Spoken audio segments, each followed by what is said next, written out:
Contrary to the belief of what first contact with extraterrestrials should be, contact has already occurred. Our collective subconscious has forever been touched by the alien hand. But it hasn't occurred to most of us yet, which should be a testament to how complex our psyche really is.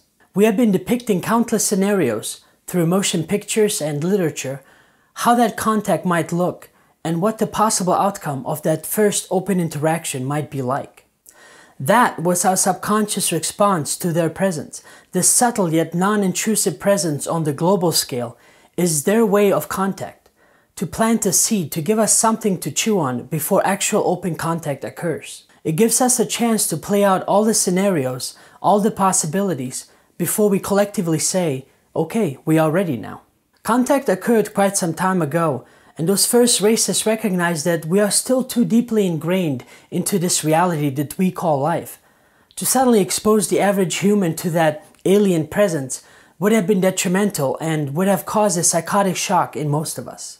Energies and these different levels of existence that we commonly know as dimensions have a different physical effect on us. For them to suddenly appear in our presence full force would not have been of benefit to either party. Through the help of channels, through dream communications, astral projections and other modalities, they have been trying to reach out, guiding us to an understanding that will make future contact possible. So quietly, patiently, they have been waiting for our consciousness to catch up and come to terms with what had occurred long ago. Those of us who were the trailblazers that have given us the first testimonials and books about their experiences and contact with ETs, such as Betty and Barney Hill, Whitley Strieber, Sherry Wilde, and many more, have done us a great service to give us something to ponder about.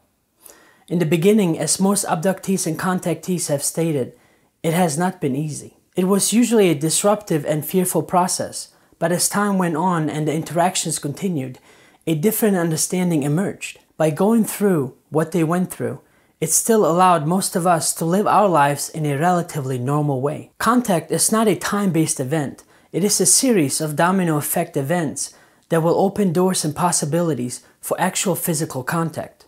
If the idea is news to you that alien contact is as much of a spiritual experience as it is a physical one, then you might have a little bit of catching up to do.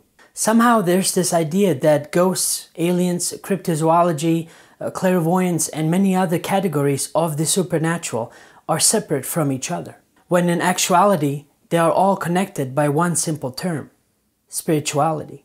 Contrary to the religious definition of what spirituality means, it is the underlying glue that connects us all.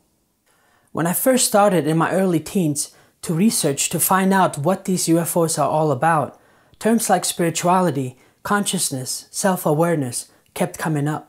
I wanted to know how fast these ships flew, what they were made out of, and time after time, I was redirected to understand who I am, what I am doing here, and what this place that we call reality is all about, in order for me to then understand everything else.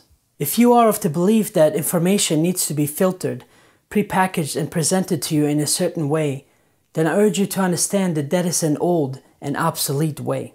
Your opinion matters.